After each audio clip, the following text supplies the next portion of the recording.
10 জন সাহাবী দুনিয়ায় থাকা অবস্থায় জান্নাতের সুসংবাদ প্রাপ্ত হয়েছেন। সবাই বলেন কয়জন সাহাবী? সবাই বলেন কয়জন সাহাবী?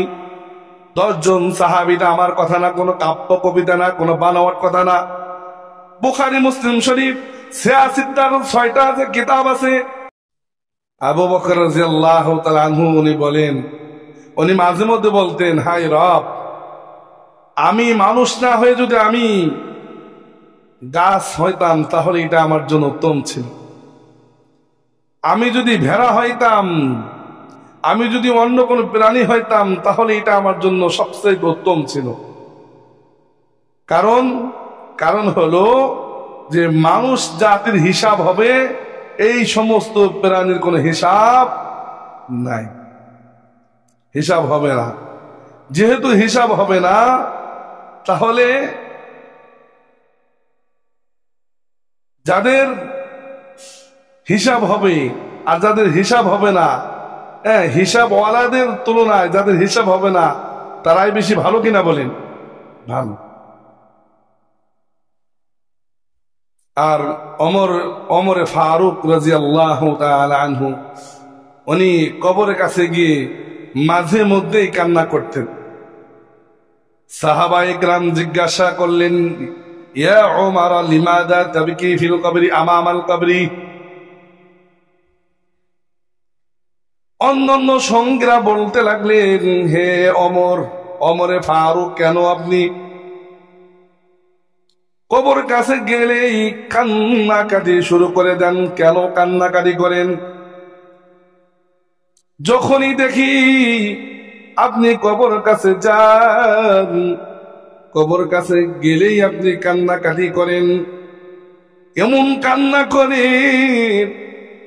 যে কান্নার কারণে চোখ দিয়ে অশ্রু ঝরে, ওই অশ্রু চক্ষু দিয়ে বের হয়ে দাড়ি মোবারক ভিতরে ঢুকে জমিনে গড়িয়ে পড়ে।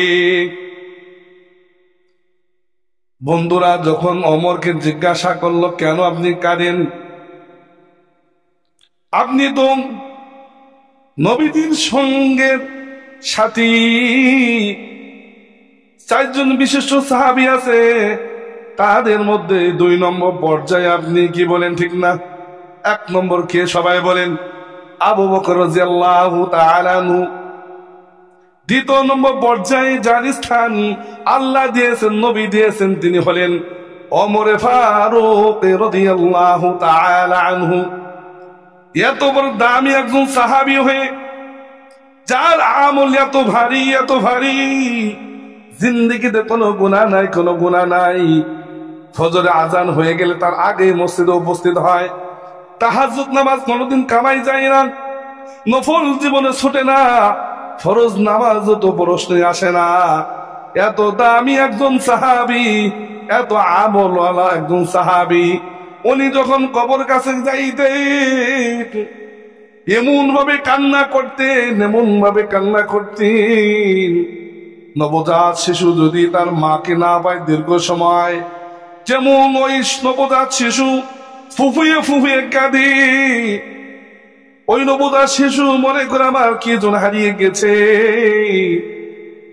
আমার মা মনে হয় পৃথিবীতে হারিয়ে গেছে।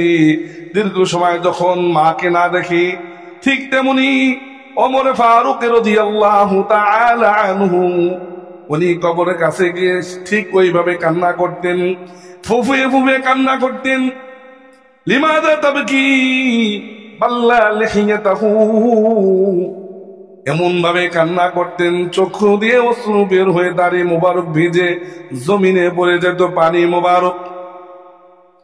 এরপরে উনি সাথীদেরকে উত্তর দিলেন, শুনবানি কেন আমি কাঁদি, কেন আমি কবরের কাছে গিয়ে কাঁদি? লক্ষ্য করে শুনুন, দেরেল কান লাগাইয়া শুনতে হবে না, শুনলে বুঝবেন না, ঘুমাইলে বোঝা যাবে নি। বলেন ঘুমানো যাবে না, এখানে শোনার জায়গা, আমলের জায়গা। কি বলেন? ওমর ফারুক রাদিয়াল্লাহু তাআলা আনহু বলেন, আমি কেন কাঁদি? তোমরা বলেছো আমার জিন্দেগীর সমস্ত গুনাহ খাতা মাফ, আল্লাহর নবীজি আমাকে জান্নাতের সুসংবাদ দিয়েছেন।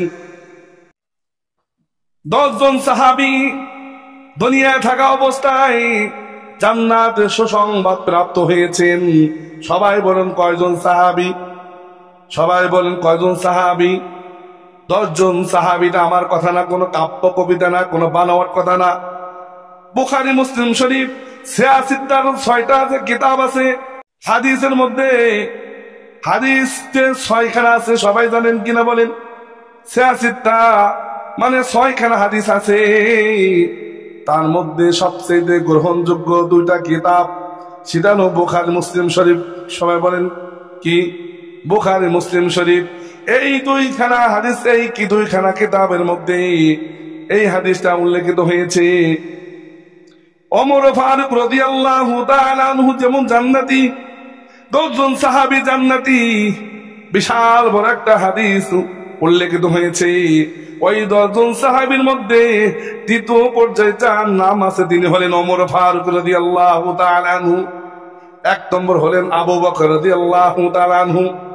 নবীজি নাম ধরে ধরে বলেছিলেন আবু বকর ফিল জান্নাহ, ওমর ফিল জান্নাহ, আলী ফিল জান্নাহ, উসমান ফিল জান্নাহ, আবু বকর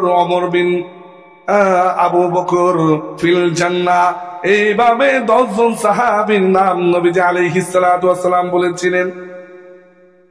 সেই ওমর ফারুক রাদিয়াল্লাহু তাআলা আনহু যখন কবরের কাছে যাইতেন ফুফুয়ে ফুফুয়ে কাঁদতেন। যখন সাহাবা ইকরাম জিজ্ঞাসা করলেন কেন আপনি কাঁদেন, সাথে সাথে তিনি উত্তর দিলেন, শুনে রাখো আমি কেন কাঁদি। কবরের কাছে যখন আমি যাই, আমি জান্নাতে না জাহান্নামে যাব, এই কথাগুলো আমি ভুলে যাই। কবরের চিন্তায় চিন্তিত হয়ে, কবরের শাস্তি ভয়ানক, এই ভয়াবহতা চিন্তা যখন আমার দিলের মধ্যে আসে, তখন আমার দুনিয়ার কোনো খবর থাকে না, আখিরাতের খবর আমার থাকে না। আমি অন্য একটা জগতে চলে যাই, আমি যে জান্নাতে যাব সেই কথাগুলো আমি ভুলে যাই। ওই ভয়ে আমার চোখ দিয়ে টপ টপ করে পানি পড়ে। একজন ওমর ফারুক রাদিয়াল্লাহু তাআলা আনহু তিনি যদি কবরের কাছে গিয়ে কাঁদতে পারেন, আজকে সমাজ কোথায় গেছে? কবরের পাশে গান বাজনা ছাড়া আছে কিনা বলেন? ঢাকা শহরে দেখা যায় কবরগুলো কত সুন্দর করে বানিয়েছে, মানুষ বিনোদনের জন্য কবরস্থানে যায়, ছবি তুলে ভিডিও করে। মানুষের দিলের মধ্যে এতটুকু ভয় নাই আখিরাতের যে ভয়াবহতা প্রত্যেকটা মানুষের সামনে আছে, সেই কথা মানুষ ভুলে গেছে। কবরের কাছে গিয়ে আনন্দময় সময় কাটায়, আনন্দ করে, গান বাজনা চালাইয়া দেয়। শুধু তাই নয়, কবরের পাশে বসে বসে সেলফি তুলে। কোথায় গিয়ে পৌঁছেছে জগৎটা দেখেন।